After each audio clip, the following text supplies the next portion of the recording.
13 እግዚአብሔር አይልወጥንዩ أنا እግዚአብሔር አይልወጥኒ እሞ አትም ደቂ ያዕቆብ ስለዚህ አይጠፋኩምን ሚልክያስ ምዕራፍ 3 ፍቅዲ 6 ክርስቲያን መከራ በመኑሑ ነፍሶም ክትሕለልን ክደክምን ከላ እግዚአብሔር አበሰራርሑ ዝተለወጠ ይመስሎ ንሱ ግና ኣብ ዘመናት ተለዊጡ አይፈልጥን ብሕጅውን አይልወጥንዩ ጽቡቕ ዝለመደት ነፍሲ ኣብቲ ጸቢብ እዋን ግና ነቲ ኣብ መከራ ዝግለጽ ጽባቐ ክትርኢ የሸግራዩ ድላይ እንዳረኸበት ክትከይድ ጸንሐት ህይወት ድማ ምንጭ ድሌታ ጎይታ ጥራይ ምዃኑ ኣብ እትመሃረሉ መጻብ ወቕትኣቱ ኸላ ድንግርግር ይዝብላ ጎይታ ስጋውን ደሙን ከይበልዑ ከቶ ከምዘይድሕኑ ምስ ነገሮም ካብቶም ኣሽሓት ህዝቢ እቶም 12 ሃዋርያት ጥራይ እዮም ነዚ ተቐቢሎም ዓስቢ ዘለኣለማዊ ህይወት ኣስተውዒሎም ምስኡ ዝተረፉ እግዚአብሔር አሽኳይዶ ብኽንሓልፎ ግድነት ዝኾነ ኩነታት ዘሕልፈና ኸሎ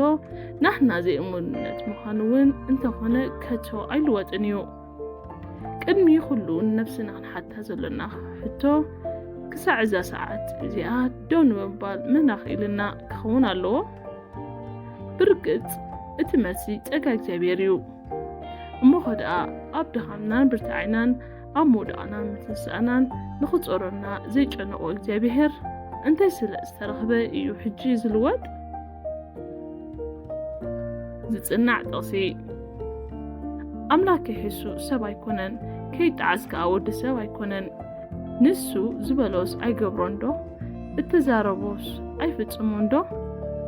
ዘሁልቅ ምዕራፍ 23 ፍቕዲ 19 ነስተንትን እግዚአብሔር ተለወጠ ኮይኑ ዝስማዓና እዋናት ኣሎ ዶ ሓለዋን ጥንቃቐን እግዚአብሔር ኣብ ህይወትና ከመይ ነስተውዕሎ ንጸሊ ጎይታይ ንስኻ ኩሉ ግዜ ሰናይ ስለ ዝኾንካ ብምሕረትካ ኣብ ህይወተይ ንዘለዓለም ስለ ዝነብር ኣመስግነካ ኣለኹ ንጸሊ ጎይታይ ንስኻ ኩሉ ግዜ ሰናይ ስለ ዝኾንካ